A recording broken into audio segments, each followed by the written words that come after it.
There are two schools of enlightenment or meditation. They are called, one is called Shravan Sanskriti, culture of doing things. And there is another school we call Brahman Sanskriti in Sanskrit, in which things happen suddenly. The majority of people follow the Shravan Sanskriti of doing it. Yoga, Patanjali, all school of meditation, or japa, mantra. The majority of meditators follow the Shravan Sanskriti, in which you have to do, Shravan means you have to do very hard work, and then it may take many lives to become enlightened. So that is the major part, and many Buddha was also has done that same thing. That's why he has mentioned his search in many of his life in Jatak Katha. He was searching truth for many life, and this life also he did arduous practice for 6 years under the Bodhi tree, under a tree, just eating as minimum as possible. He did all the torture to his body. But then he realized, after his enlightenment, that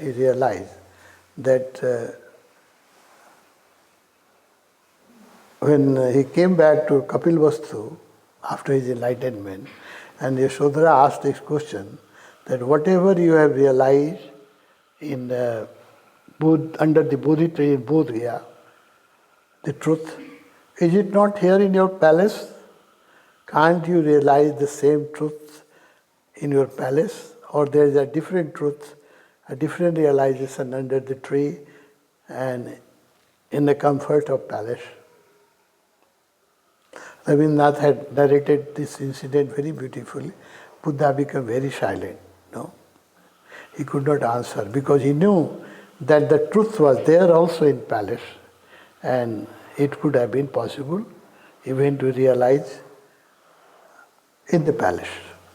That is a Ashtavakra path of transformation. The Janak, both the prince or king belonged to Nepal. The Buddha was born in Lumini. He was doing meditation for many, many lives. And in this life also he did everything possible. His master were tired. Because if they said that you meditate for 3 hours, he will meditate for 6 hours. If master said that you eat one food a day, he was eating only 3 food in a week. He was doing more than what he was instructed for transformation.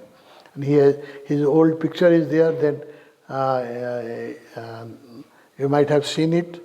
It is in Kandahar in Pakistan, a statue, when Buddha has become just a skeleton because he was eating minimum and trying to cross the Niranjana river. Osho has narrated, there is a story very beautiful. Niranjana is a small river. He could not cross it and it fell down because of the weakness. Then he realized that whatever I am doing, it is too much. And maybe this is not the path. So he was not eating, even Buddhists these days, even today they don't eat after 12 o'clock. He was not eating after 12 o'clock. The same practice Buddhists are doing all over the world, Theravadi. They don't eat after 12 o'clock. But that day when he has this realization, the Sujata brought rice pudding and he ate in the night. He broke their discipline, he ate in the night. It was also not allowed to talk to ladies after sunset, but he talked to Sujata in the evening. So he dropped all the discipline, which he was practicing for 6 years. And same night, he was totally frustrated that it is not going to happen by torturing. I have tortured my body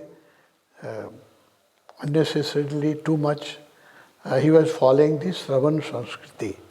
The Mahavir was before Buddha, and Mahavir he was 40 years senior to Buddha, and Mahavir had a great influence over the whole India.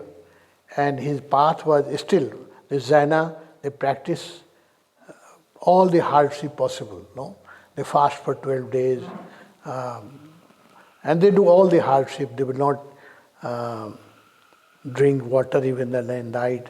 They go through all the hardship. That is pure Shravan Sanskriti, Mahavir. So Buddha has also influence.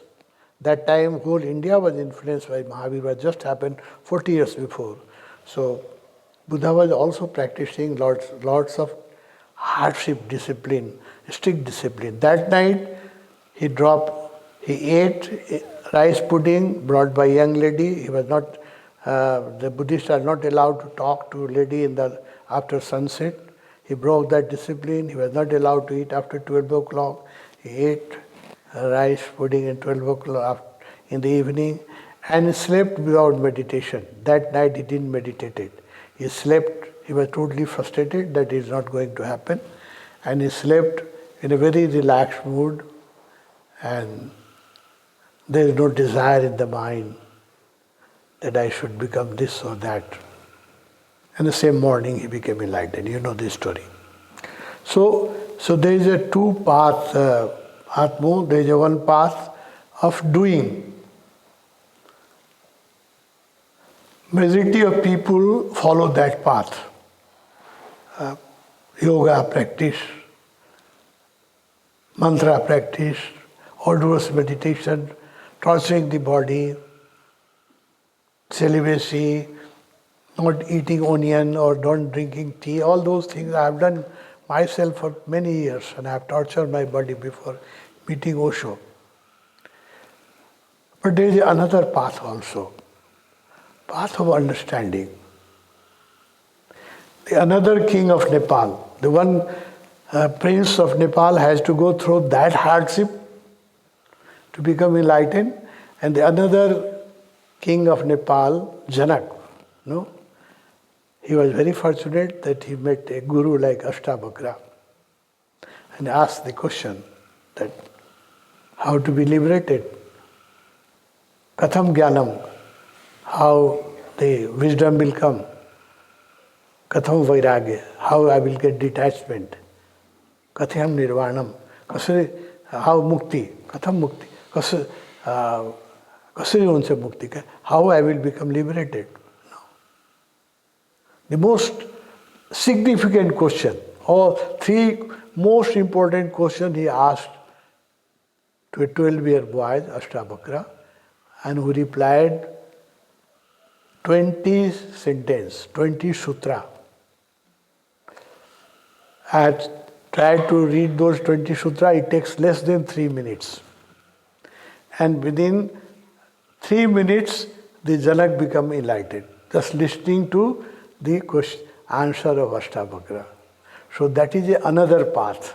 That path is called Sankhya, the sudden enlightenment. It is also practiced in Zen masters. They also practice this path of sudden enlightenment. So there are two paths, try to understand. No? Many people have asked Bhagwan, to Bhagwan that how it is possible to become enlightened just by listening to few sentences. No? When Bhagwan was talking about on Ashtavakra, I am very fortunate that I was there and I have listened to him in person speaking about Ashtavakra. Many people got satori just listening to his lectures. Many people have glimpses of enlightenment during that series when I was talking about Ashtavakra. Just listening to him. And Bhagavan said there is no need of doing anything. understanding is more than enough.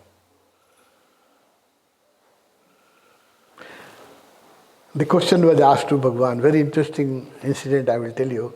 One guy asked the question, how it is possible that just listening one become enlightened. Bhagwan said it is like this, that 2 plus 2 is 4. But if you have a conception that 2 per 2 plus 2 is 5, then if I say it is 4, then you will say how easily I will understand this is 4. I will have to do some sirsasana, some dynamic meditation, some pranayam, some celibacy. Then only 2 and 2 plus become 4. No? Bhagavan said, no, it is already 4, 2 and 2. It is your misconception that you think it is 5. So Bhagavan said, you are already enlightened. No? So it is no need of doing anything. Understanding is enough. So, what you have, Atma, you have asked, when Buddha says, Buddha replied, what you gain, what you have gained through your meditation, Buddha says, nothing at all. It was asked, why? What good is it? He said, I just lost my anger, my ego, my depression, my insecurity, the burden of old age, the fear of death. I have just dropped these things and I realized that I was already enlightened. This is the realization of all enlightened masters. If you read enlightened story of Osho or any master, they have the same story that they didn't gain anything. Rather, they lost their illusion, they lost their ego, their pride, their confusion, and they realized that they were already enlightened. Osho laughed after his enlightenment. Under the monastery tree, he laughed. Because he was searching something which was already there. Like many times, where I am confused, I search for my glasses. Through my own glass, I look for my glasses, It is the same confusion, no? It happens to all enlightened masters. After enlightenment, they laugh. That they have simply wasted their time. It was already a case. Anything, Atma, anything you have to drop, and I have to drop, I'm also on the same path. We are co-traveler, Atma. Anything we have to drop is illusion and confusion. We are already a Buddha. The day should come, the sooner is better, that we are free from our ego and free from our mind. And we can also roar, Aham Brahmasmi, I am the God. I pray and wish that day should come sooner for you and for me, both.